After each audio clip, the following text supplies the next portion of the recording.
नमस्ते दोस्तों, आज हम एक ऐसे टॉपिक पर बात करने वाले हैं जो हर सरकारी कर्मचारी को अपनी तरफ आकर्षित करेगा। वो है बिल्कुल नई यूनिफाइड पेंशन स्कीम यानी यूपीएस।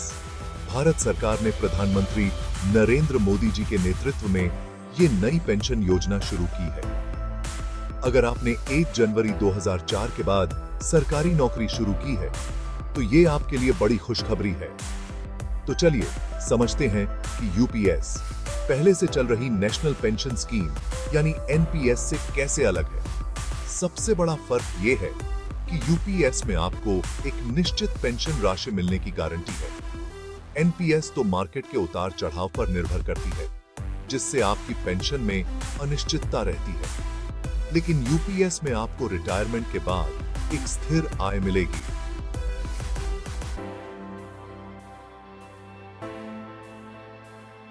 यूपीएस के तहत सरकारी कर्मचारियों को उनकी आखिरी सैलरी का 50% पेंशन के रूप में मिलेगा, यानी रिटायरमेंट के बाद भी एक अच्छी खासी इनकम पर आप भरोसा कर सकते हैं। लेकिन बात यहीं खत्म नहीं होती। यूपीएस में फैमिली पेंशन और एक गारंटीड मिनिमम पेंशन भी शामिल है।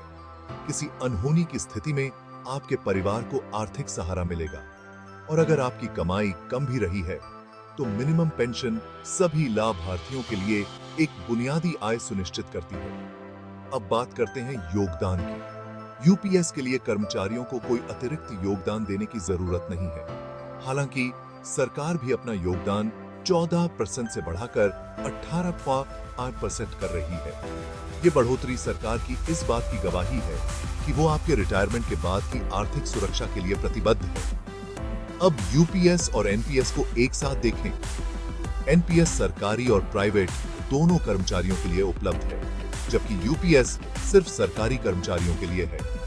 एक बड़ा अंतर यह है कि एनपीएस मार्केट से जुड़ी है, यानी रिटर्न में उतार चढ़ाव आ सकता है। वहीं दूसरी तरफ यूपीएस एक निश्चित पेंशन प्रदान करती है, जो एक अधिक अनुमानित और सुरक्षित रिटायरमेंट प्लान है। जहां तक टैक्स बेनिफिट्स की बात है, तो यूपीएस के लिए अभी हमें डिटेल्स का इंतजार है।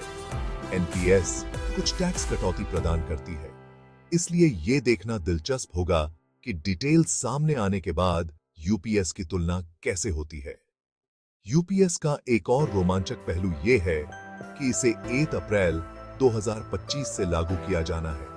सूचना और प्रसारण मंत्री अश्विनी वैष्णव जी के अनुसार इस योजना से लगभग 23 लाख केंद्र सरकार के कर्मचारियों को लाभ होने की उम्मीद है। यह देखते हुए कि सरकार का अनुमान है कि वर्तमान केंद्रीय कर्मचारियों में से 99% को यूपीएस एनपीएस से अधिक फायदेमंद लगेगी। ये साफ है कि ये कदम सरकारी कर्मचारियों के कल्याण को बढ़ाने की दिशा में उठाया गया है। तो अगर आप एक सरकारी कर्मचारी हैं तो यूनिफाइड पेंशन स्कीम के बारे में अधिक जानकारी के लिए अपनी नजरें जमाए रखें। ये आपके रिटायरमेंट प्लानिंग में बहुत सारे सकारात्मक बदलाव लाने वाला है। आज के लिए बस इतना ही। अगर आपको ये जानकारी उपयोगी लगी तो लाइक, शेयर और अपडेट्स के लिए सब्सक्राइब करना न भूलें। देखने के लिए शुक्रिया।